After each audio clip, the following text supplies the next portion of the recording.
demi-heure et je donnerai tout de suite la parole à ceux qui veulent la prendre pour poser leurs questions, pour faire un commentaire, demander des éclaircissements si jamais il y a des choses qui ne sont pas claires dans les deux exposés de nos deux intervenants aujourd'hui, M. Guillaume Lefloche et Mme Grace Kishiba.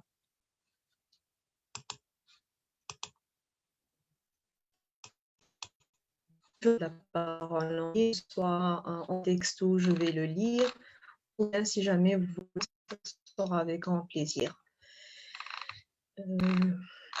Alors, il y a déjà une question que je vois et qui nous vient de Junior. Junior, tu veux bien prendre la parole parce que je profite de l'occasion pour vous dire que j'ai un master de droit de l'Union africaine qui a été fondé depuis 2 ans maintenant, c'est la deuxième promotion à l'Université de Carthage et les étudiants de master sont vraiment très très intéressés par ce cycle de formation parce que ça entre en pleine, disons, formation académique de mes étudiants et je vois beaucoup de mes étudiants qui sont en train de nous suivre maintenant.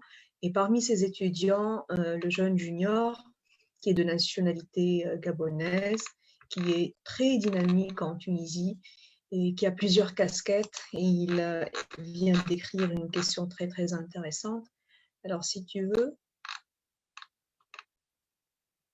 pensez-vous aujourd'hui que l'on peut espérer la ratification effective du statut de la Cour africaine? Junior, tu veux bien prendre la parole? Je crois que les participants ne peuvent pas prendre la parole. Ah, d'accord, je ne le savais pas. Il n'y y a a un pas de petit souci. onglet question et Alors, réponse. Jean-Baptiste, si tu peux me dire par rapport à cette demi-heure de débat, comment on fait? Donc, je devrais juste lire les questions qui se trouvent dans le chat. Ouvre ton micro, s'il te plaît. Ouvre ton micro, Jean-Baptiste.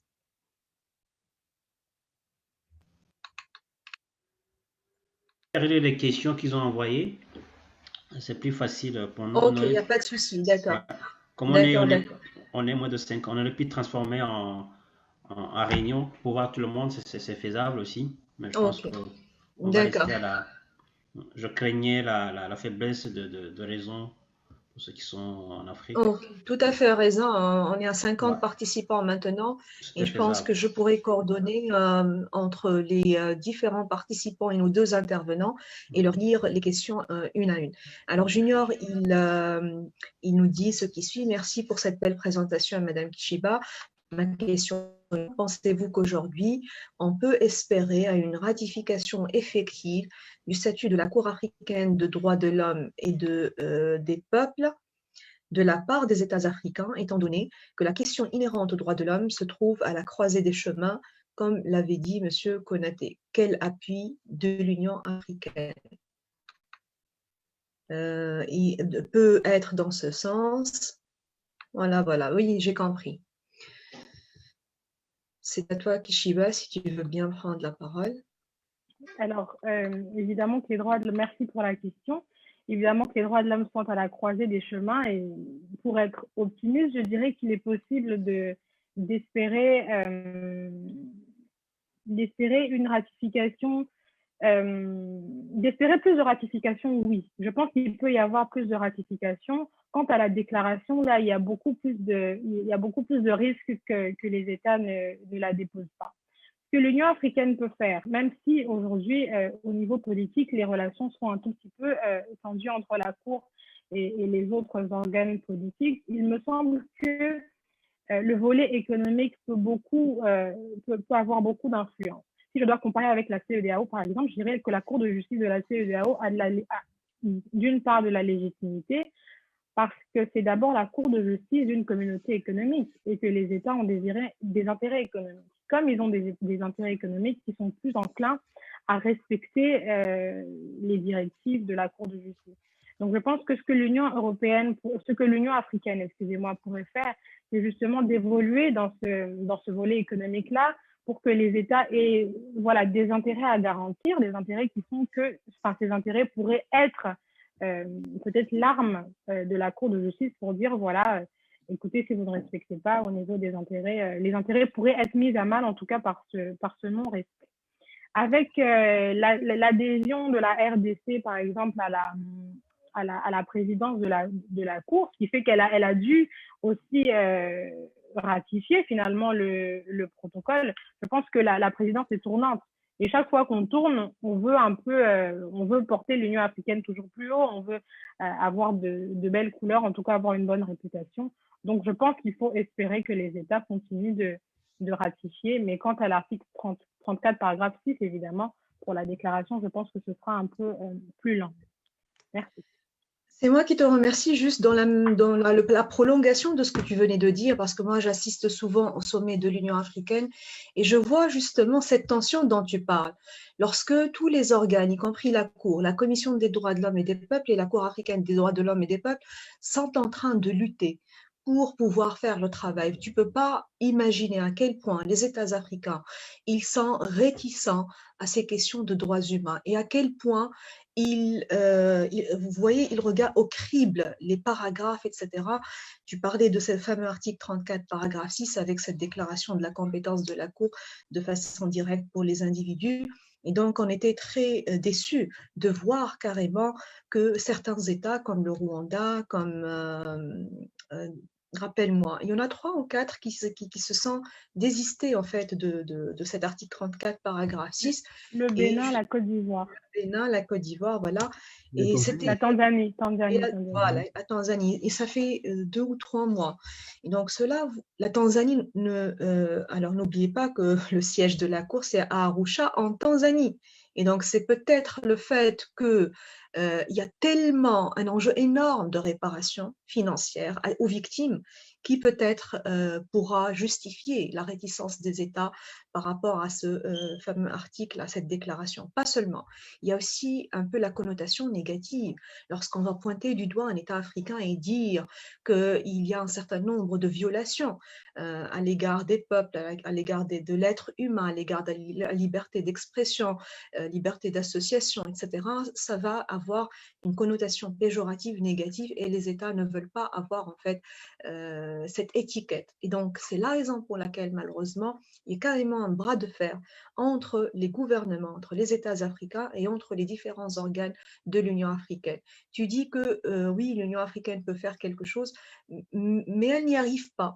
Tant que le professeur Lafa Benachol, qui est le juge à la Cour africaine, il nous dit tout simplement, tant que vous n'avez pas des mesures de force exécutoires de l'arrêt, d'accord, on ne pourra pas du tout forcer les États. Tout le droit international est manipulé par cette question de souveraineté.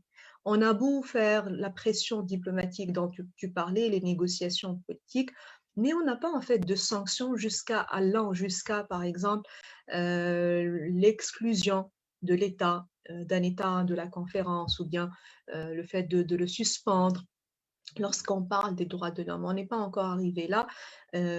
Peut-être les questions de changement anticonstitutionnel de gouvernement, les questions financières, en fait, si jamais vous ne payez pas vos contributions financières, tout ça, c'est dans la réforme institutionnelle de l'Union africaine.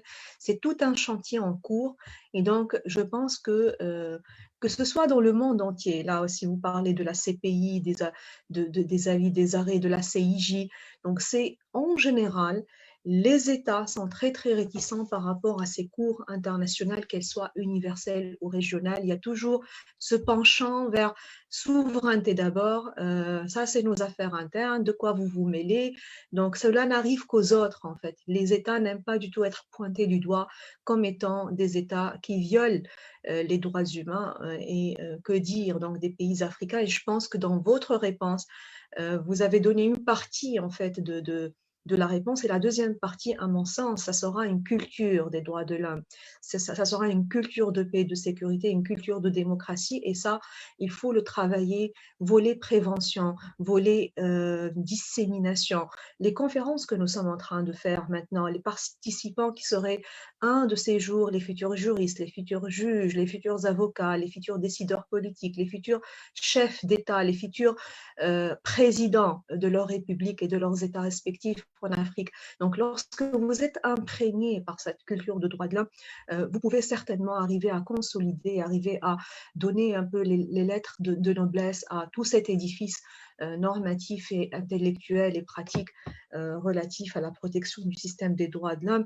Je pense que le chemin sera extrêmement épineux, lent, sinueux, mais de toutes les façons, on fait un très, très, très grand travail au niveau de la jurisprudence de la Cour. Je suis avec beaucoup de passion ce que fait la Cour grâce à deux juges qui sont très, très proches de l'Académie, le professeur Rafa Benachour et le professeur Blaise Chikaya, et qui, de temps en temps, avec leurs conférences et avec leurs discussions, sont en train de mettre en exergue le rôle de la Cour dans cette consolidation, justement, de l'édifice normatif de protection du système des droits de l'homme.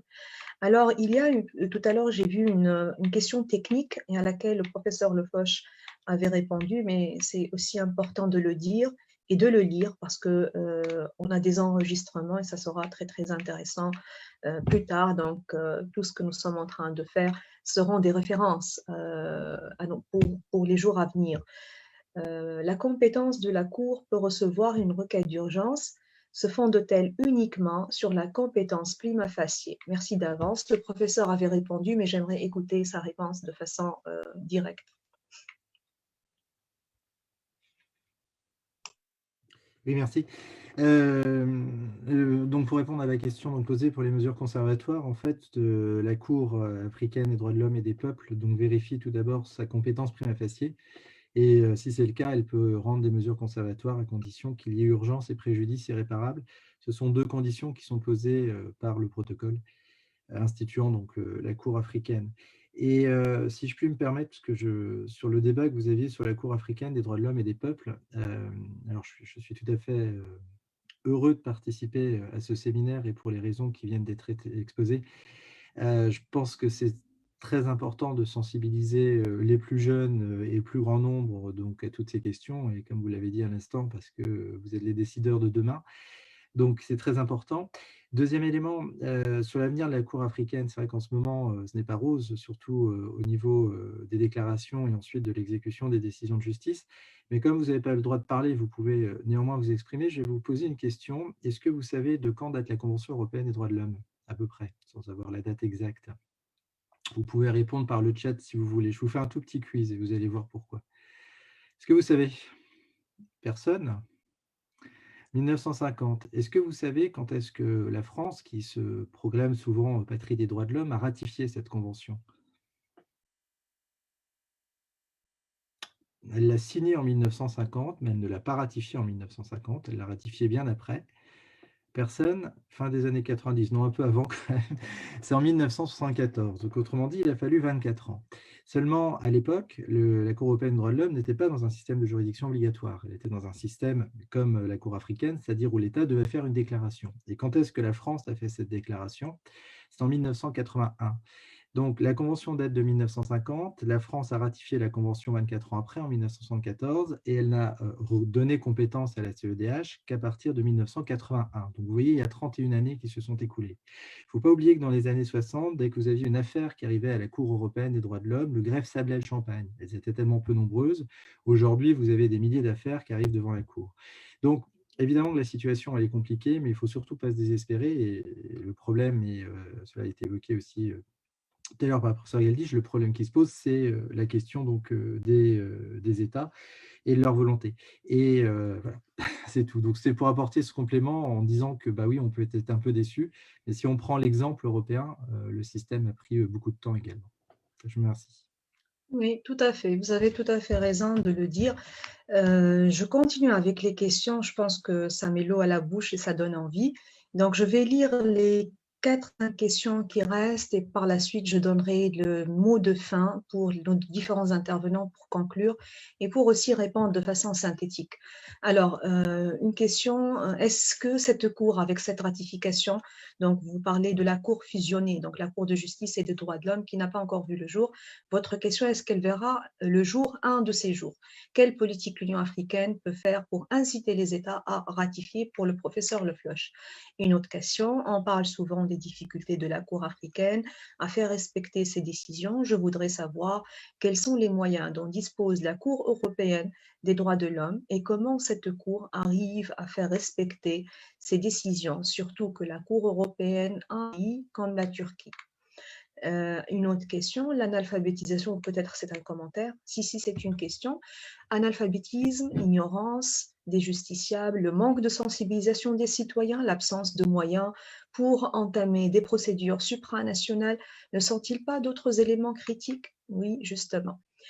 Voilà, donc les autres, c'est par l'année 50, le quiz, donc ils ont répondu juste. Bien, donc voilà, on est toujours dans des questions très critiques de ce système africain des droits de l'homme et je pense que les perspectives comparées, et c'était vraiment dommage que nous n'avons pas eu la possibilité d'écouter Madame Maïliana qui allait parler justement de l'expérience comparée de la Cour européenne des droits de l'homme. Donc les perspectives comparées nous aident justement à voir notre système continental africain plus efficace. Il est vrai que l'on ne va pas calquer, on ne va pas copier les modèles continentaux européens et interaméricains, sauf que, comme venez de le dire, Monsieur Le Floch, et vous avez tout à fait raison de le souligner, ce sont des systèmes qui ont pris le temps, qui avaient mûri, qui avaient de l'âge, qui avaient de l'expérience. Et donc, ces systèmes-là peuvent nous inspirer. Je dis qu'on ne va pas les copier, mais on va s'en inspirer. Je voudrais, avant de vous écouter, dire ce qui suit. Est-ce que les pays africains, comme les pays européens, ont une communauté de valeurs? Est-ce qu'on a un sens de vivre ensemble? Est-ce qu'on est une organisation d'intégration ou plutôt une organisation de coopération? Tout à l'heure, mademoiselle Grace parlait justement de ces différentes degrés d'intégration dans les différentes cours sous-régionales en Afrique. Et donc, lorsque vous avez une entité sous-régionale qui est bien soudée, qui est bien intégrée, c'est normal que sa jurisprudence soit unifiée et aille de l'impact et de l'aura.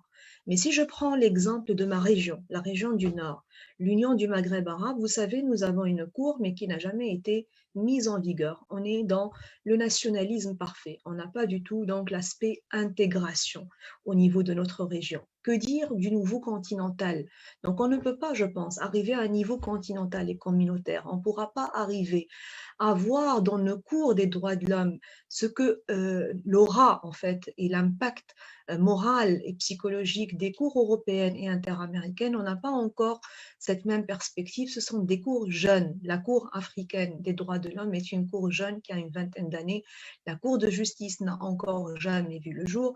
Et je pense encore une fois, comme l'avait dit professeur Le Floch, il est extrêmement difficile sur le plan technique de fusionner les deux cours. Vous savez, la Cour africaine des droits de l'homme, elle est déjà débordée.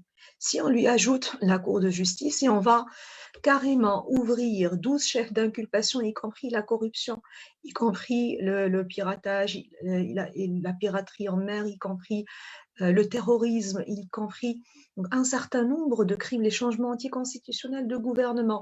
Essayez juste de imaginer 11 juges qui vont aller dans le contentieux justice, c'est-à-dire le contentieux droit, le contentieux entre États, les questions de frontières maritimes, les questions de frontières, etc., de démarcation, et tout ce qui se rapporte au volet des droits de l'homme et des peuples, et on va encore greffer un certain nombre d'autres compétences sur des questions très délicates, comme par exemple les questions du terrorisme.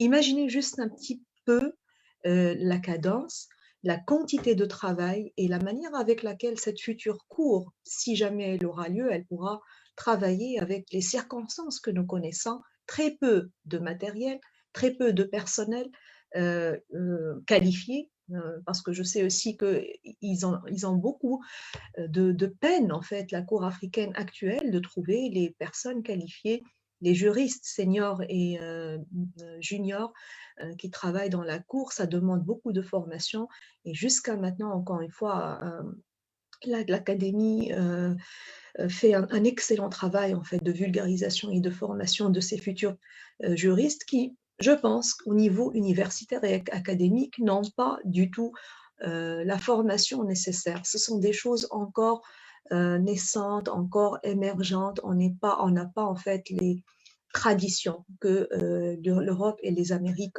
ont.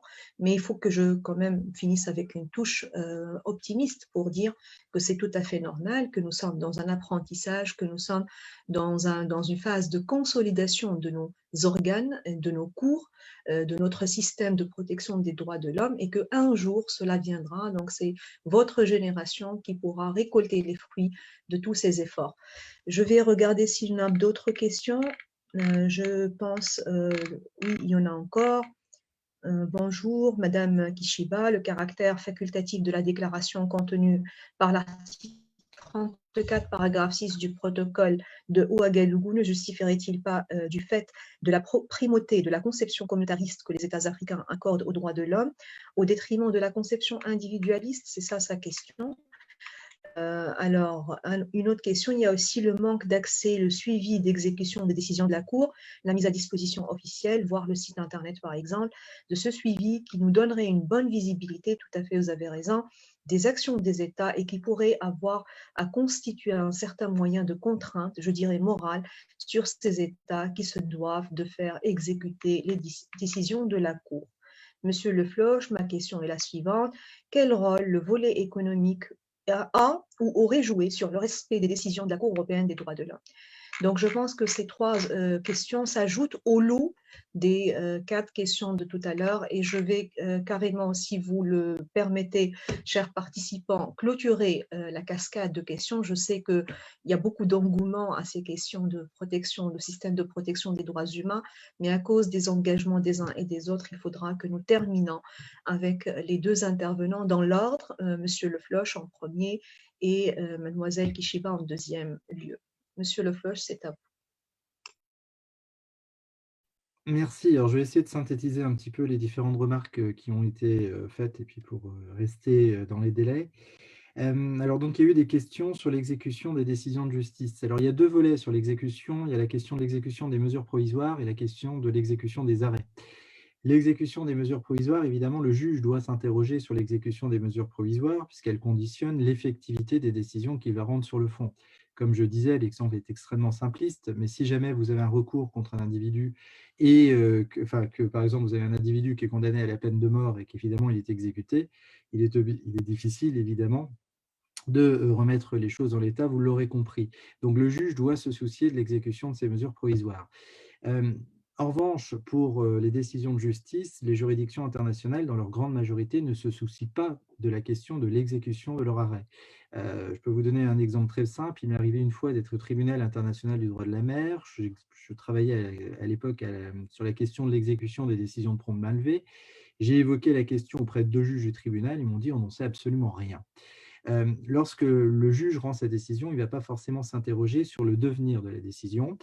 Avec des exceptions, vous avez par exemple l'organe de règlement des différends de l'OMC qui dispose, lui, véritablement d'un pouvoir de suivi, c'est-à-dire en fait que, et c'est le texte fondateur qui le prévoit, les accords de Marrakech, qui prévoit justement que l'organe de règlement des différends de l'OMC doit s'assurer du suivi de ces décisions. Après, le juge peut le faire et vous avez une cour qui s'intéresse beaucoup à l'exécution de ces décisions, c'est la Cour interaméricaine des droits de l'homme. La Cour interaméricaine des droits de l'homme reste saisie de ces décisions tant que la décision n'a pas été exécutée. La Cour interaméricaine est une cour vraiment atypique, vraiment à part, extrêmement audacieuse, mais qui a réussi donc à s'imposer, qui rencontre aussi des difficultés, mais qui a réussi donc à s'imposer. Donc l'exécution, le problème de l'exécution n'est pas le même. En même temps, il faut savoir que les décisions de la Cour internationale de justice sont quasiment toutes exécutées. C'est rare qu'il y ait des problèmes d'exécution et c'est à peu près vrai pour l'ensemble des juridictions internationales. En revanche, pour les mesures provisoires, c'est tout à fait différent. Par exemple, pour la CIJ, avant qu'elle consacre le caractère obligatoire, jamais aucune mesure conservatoire n'avait été respectée. Et en fait, tout dépend évidemment de la nature de la mesure en cause. Donc, pour s'assurer du suivi, et ça devient un problème devant la Cour internationale de justice, comme je vous le disais, elle a mis en place spécialement, c'était en décembre dernier, un comité constitué de 3 juges pour voir la façon dont les ordonnances sont suivies. Mais vous savez, ce n'est pas forcément évident donc, à savoir. Donc, il faut relativiser cette notion d'exécution parce que les arrêts sont globalement exécutés, mais il peut y avoir un certain nombre de difficultés. Alors, concernant la Cour européenne des droits de l'homme, les arrêts étaient relativement bien exécutés, mais comme vous l'avez signalé, il y a la Turquie, il y a aussi la Russie.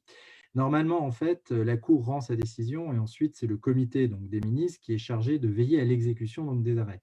En pratique, il est vrai, aujourd'hui, mais là encore, c'est récent et c'est évidemment inquiétant, et ça montre toute la défiance des États envers les juridictions internationales. Vous avez des États, et la Russie en particulier et la Turquie, qui s'opposent à l'exécution des décisions de justice. La Cour suprême russe, c'était en 2014, je crois, enfin en tout cas dans le courant des années 2010, a rappelé que la constitution russe primait sur les engagements internationaux et donc qu'il fallait respecter les engagements, enfin la constitution, le droit interne sur la jurisprudence de la CEDH, qui évidemment un grand problème. Et je ne vais pas trop longuement disserter sur la question compte tenu du délai, mais vous savez peut-être que la Russie a failli être exclue du Conseil de l'Europe. Et c'est toujours là aussi, comme je disais tout à l'heure, l'expression du verre à moitié plein ou à moitié vide, c'est que oui, c'est bien de sanctionner la Russie, sauf que si vous sanctionnez la Russie parce qu'elle ne respecte pas ses obligations, dès lors qu'elle est exclue, elle n'a plus d'obligation à respecter. Donc le résultat n'est pas non plus satisfaisant et c'est évidemment extrêmement donc, difficile. Pour le volet économique, en ce qui concerne l'exécution des arrêts, il n'y a pas d'importance puisqu'en fait, il faut distinguer la Cour européenne des droits de l'homme de la Cour de justice de l'Union européenne. Donc la question économique, c'est la CJUE. La CEDH, c'est strictement la question donc, des droits de l'homme. Sur la Cour africaine de justice et des droits de l'homme, très franchement, j'espère, je suis peut-être mauvaise langue, mais que le projet ne verra pas le jour, parce que je rejoins tout à fait ce qu'a dit Ager tout à l'heure. La Cour africaine des droits de l'homme doit être soutenue, la Cour africaine des droits de l'homme et des peuples. J'organise un colloque dans 3 mois sur cette juridiction s'il peut se tenir. Je pense vraiment que la Cour africaine doit jouer un rôle. Le problème qu'il y a, c'est qu'il y a ce projet de fusion de couloirs de la mort, comme Grace l'a dit tout à l'heure. J'ai bien aimé l'expression d'ailleurs, mais vu au regard des faibles ratifications, je pense que la Cour africaine des droits de l'homme et des peuples n'a pas trop à être inquiète de ce volet-là. En revanche, le volet beaucoup plus inquiétant, c'est le désengagement des États, et ça, c'est un véritable problème. Il faut vraiment que les États admettent qu'on puisse avoir des juridictions supranationales et qu'effectivement, ils ne font pas tout bien et qu'il faut que leur conduite, enfin, respect des droits de l'homme, peut leur être imposé. Voilà. Et enfin, pour finir, je vais très vite, et il y a plein d'autres questions et c'était passionnant. C'est sur la question de l'ignorance, vous avez raison. C'est bien beau de dire qu'il y a telle ou telle juridiction qui existe, mais moi, souvent, je me fais la réflexion avec les organes universels. Prenez le comité des droits de l'homme, comité des droits de l'enfant, comité des droits de la femme. Allez dire que ces comités existent, qu'il y a des recours. J'allais dire déjà, en Europe, tout le monde est loin de savoir que cela existe. Donc évidemment, il y a ce problème de culture, d'abord d'aller à la base, c'est-à-dire de scolarisation, d'école, d'alphabétisation, et puis après, d'avoir cette culture des droits de l'homme. Voilà. Je vous remercie en tout cas et je reste évidemment à votre disposition. Merci, professeur, pour la clarté de vos réponses et pour l'effort de synthèse. Juste, j'ajouterai une toute petite remarque parce qu'on ne l'avait pas évoqué. Alors, mis à part ce que vous venez de dire donc, par rapport à cette future Cour africaine de droits de l'homme et de justice, il y a la section pénale qui devrait s'ajouter. Mais ce qui est le plus grave, et c'est la raison pour laquelle moi je suis tout à fait d'accord avec vous pour dire qu'il ne faut jamais que ce protocole de Malabo entre en vigueur et jamais que cette Cour voit le jour. Vous savez, ils ont voulu introduire un article qui est complètement contraire à l'article 29 du statut de la CPI pour donner l'immunité aux chefs d'État en exercice et autres hauts responsables lorsqu'ils commettent les crimes internationaux, crimes de guerre, crimes de génocide carrément. C'était mis noir sur blanc, un article qui est très honteux. Alors, si jamais cette cour aura lieu et que les différents protocoles, déjà on fait un protocole qui n'entre pas en vigueur, le premier Sharm el-Sheikh, le deuxième Malabo, et on fait un protocole sur protocole et on ne prend jamais plutôt le raisonnement, il est en fait contraire à tout ce que la justice pénale internationale a fait jusque-là, c'est-à-dire finir avec l'immunité des chefs d'État en exercice lorsqu'ils commettent les crimes les plus abominables, les crimes les plus atroces, les crimes de Jus Cogens.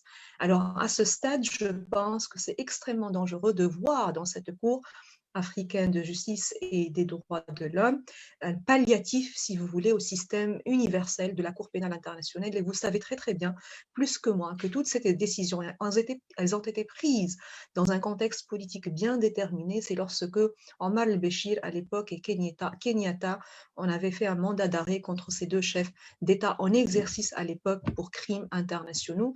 Donc, c'était peut-être les enjeux politiques, parfois, malheureusement, contribuent à de très, très mauvais choix au niveau juridique. D'ailleurs, juste vous dire le contexte de la Commission africaine des droits de l'homme et des peuples, qui est la nôtre, on avait carrément créé cette commission pour un but bien déterminé. C'était justifier l'immunité des chefs d'État. Donc, voir sur le plan juridique comment on peut justifier l'immunité des chefs d'État. Et donc, voilà, c'est un peu aussi banal, en fait, de parler de droits humains dans leur incarnation la plus idéale, dans les différents textes qui sont extrêmement bien écrits. La Charte africaine des droits de l'homme et des peuples, vraiment, elle est très, très bien écrite, et tout l'autre arsenal juridique qui s'y greffe jusqu'à la fameuse charte sur la démocratie, la bonne gouvernance, et tous les autres textes sur les droits de l'enfant, les droits de la femme, sur les personnes déplacées internes, un texte extraordinaire, la Convention de Kampala, qui est unique en son genre au niveau du droit international africain et du droit international tout court. Voilà donc un peu, encore une fois, ce tiraillement que voulait tout à l'heure, depuis tout à l'heure, mademoiselle Kishiba essaie donc de le mettre en exergue, le tiraillement entre ce qui doit être et ce qui est réellement, le fossé entre ce dont on a besoin de voir comme un système parfait, efficace de protection des droits humains dans notre continent, mais les réalités, le contexte politique, la mentalité, et la plupart des intervenants d'ailleurs avaient écrit des commentaires dans ce même sens. Il faudra vraiment secouer les têtes et dire que nous sommes carrément dans une phase d'universalisation de ces valeurs de démocratie, de respect de l'état de droit et de respect de la personne humaine et de la dignité humaine. Ce n'est pas pour rien que le peuple tunisien, égyptien, libyen et j'en passe, et dans la rue justement pour tour du monde depuis une dizaine d'années, cette transition démocratique avec nous sommes des peuples écrasés, malheureusement je le dis, et je ne retiens pas mes mots, sous le totalitarisme d'un certain nombre de chefs d'État qui veulent vraiment aux chefs d'État de 10, de 80, de 85 ans pour une population africaine très très jeune. Donc cela vous dit un peu tout le quiproquo et tout le dilemme de ce continent africain qui est tiraillé entre l'espoir de voir un système africain efficace et entre le vécu, d'accord, dans les prisons, dans nos, disons, maisons d'incarcération, dans les camps de réfugiés, dans les camps de déplacés internes. Je ne peux pas vous dire à quel point donc les Africains, le peuple africain, connaît des violations de toutes sortes, et il ne suffit pas en fait de mettre des textes, il ne suffit pas de mettre des organes, mais encore une fois, cette idée de mentalité, cette idée d'être imprégné par cette culture de droits humains qui devrait être prônée au encore une fois, c'est grâce à ce genre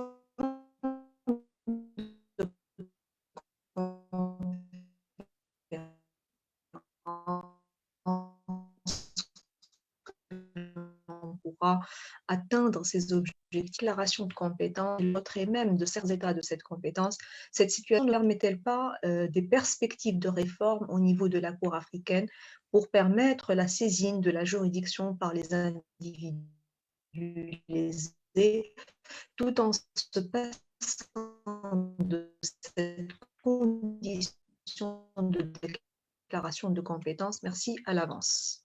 Voilà, donc il y a toute une, parce que je suis aussi dans le cercle réformateur de Paul Kagame, et entre autres cette réforme, c'est un chantier à ciel ouvert, et tout ce qui est réforme de la Cour et des autres organes de l'Union africaine, on n'est pas arrivé là. Donc le premier coup de réforme, c'était la réforme financière. Deuxième coup de réforme, c'est les élections de la Commission. Donc, nous passons à 6. Et entre autres, aujourd'hui, le COREP, c'est la raison qu'elle dit, il est très, très pris parce qu'on est en train de discuter les modalités d'élection des 2 commissaires qui restent pour la Commission de l'Union africaine, commissaire pour l'éducation et commissaire pour la santé. Mais tout ce qui se rapporte au volet réforme des organes, notamment la Cour, c'est en cours, on n'est pas encore arrivé là. Donc voilà un peu, si tu ne le sais pas, parce que peut-être ce sont des choses qu'on ne trouve pas nécessairement en ligne, elles sont hautement confidentielles, surtout qu'on n'est pas encore arrivé au stade de rapport. Ce sont des idées, ce sont disons, des demandes de réforme qui viennent des organes, mais on n'a pas encore de décision puisque c'est quelque chose en cours. Voilà, donc par rapport aux autres questions, si tu veux bien, on vient juste clôturer avec des remarques conclusives. D'accord. Merci beaucoup pour tous ces éclaircissements. Je pense qu'on vous a un peu perdu à un moment, mais j'ai compris plus ou moins de quoi il fallait que je parle. Alors, il y a une question ici, une question importante qui dit: le caractère facultatif de la déclaration ne se justifierait-il pas du fait de la primauté de la conception communautariste que les États africains accordent aux droits de l'homme au détriment de la conception individualiste? Alors, je pense que c'est une façon de voir les choses parce qu'on se dirait qu'il faut que tout le peuple, donc toute la communauté étatique, adhère au protocole par cette déclaration et montre que tout le peuple finalement adhère à cette déclaration. Mais je pense que ce n'est pas vraiment ça qui guide cet article, puisque on handicape aussi le peuple finalement. Tous les peuples qui pourraient constituer la nation, on les handicape parce qu'ils ne peuvent pas non plus saisir directement la Cour. Donc, il me semble que ce n'est pas totalement... en tout cas, que ça ne se justifie pas par cela. Il y a une autre petite question qui dit qu'il y avait un manque de suivi d'exécution des décisions et qu'il faudrait la mise à disposition officielle d'un outil pour suivre ces décisions. Clairement, hein, c'est vrai, mais il faut évidemment que ces décisions déjà soient suivies. Le suivi est difficile, donc on ne peut pas mettre à disposition quelque chose qui n'existe pas vraiment. Donc, lorsqu'on aura peut-être un comité de suivi des décisions, ou en tout cas qu'il y aura un mécanisme, puisque la Cour africaine y réfléchit, puisqu'il y aura, on espère que verra le jour un mécanisme de suivi de ces décisions, d'accompagnement des États dans l'exécution des décisions, peut-être que ce sera mis en ligne. Je pense que c'est à peu près ce que j'ai retenu. La crise de légitimité, nous en avons déjà un peu parlé. Comment renforcer la protection des droits de l'homme? Je pense qu'on en a un peu discuté et que c'est justement un peu des questions sur lesquelles il sera possible toujours de rajouter des réponses et sur lesquelles les participants des jours suivants vont insister. Voilà, je pense que c'est tout. J'espère que je n'ai rien loupé. Très, très bien. Parfait. Parfait. À la clôture de notre session d'aujourd'hui, il est midi, donc on a fait 1h30 et c'était extrêmement passionnant. Merci beaucoup, chers intervenants. Merci beaucoup, participants aussi, pour la qualité de leurs questions. Merci à tout le monde pour votre patience. J'espère vraiment, Jean-Baptiste, que ce cycle de formation devienne un rendez-vous annuel et périodique. Je pense que c'est vraiment très, très demandé, ce genre de formation, pour une jeunesse africaine qui a soif carrément de ce genre de cycle de formation, étant donné qu'au niveau académique, mis à part vraiment de très très rares universités dans lesquelles on fait ce genre de formation autour des questions des droits humains, je pense que vous êtes pionniers en la matière et je pense que tu pourras d'ailleurs nous le dire, je vous donne le mot de la fin, quels seront les autres projets de l'académie dans le sens de la sensibilisation, de la vulgarisation du système africain des droits de l'homme et je vous remercie énormément pour m'avoir associé aujourd'hui à cette très très belle conférence. C'est à vous donc le dernier mot. Merci, chère la présidente, madame professeure Rajer, de cette belle modération, de cette belle journée qui a été une journée assez riche en termes d'intervenants, en termes de participants. Je suis désolé pour ceux qui pensent qu'aujourd'hui ce sera aussi également à 16h. Il y avait 150 inscrits qui pensaient que c'était à 16h. On n'a pas eu le panel de 16h aujourd'hui, mais demain on aura une quatrième session qui sera axée sur l'ouverture du système de sa réforme et qui aura aussi des intervenants de qualité qui va continuer. Alors, concernant le programme effectivement de l'académie, dès la fin de cette session qui se termine le vendredi avec un colloque de toute l'après-midi, on va reprogrammer dès le 17 avril la question du disponible international en Afrique. Ce sera une session de tous les samedis pendant 2 mois. Et après, effectivement, les jeunes de l'académie, section qui a été née il y a quelques mois, ils veulent proposer une synthèse de réformes qu'ils peuvent proposer à l'Union africaine et à votre commission de réforme également, qui seront des solutions assez consolidées. On verra ce que ça va donner. Mais les formations seront non seulement annuelles, mais également trimestrielles. En fait, tous les 3 mois, une formation axée sur vraiment l'actualité, les réformes et les décisions actualisées. Voilà pour le menu de l'académie jusqu'en juin ou 10 mois. Je vous remercie tous et j'espère vous revoir demain nombreux à 16 h. Merci beaucoup et je vous libère, Madame Magère, pour votre conférence tout à l'heure. Merci beaucoup et à très bientôt.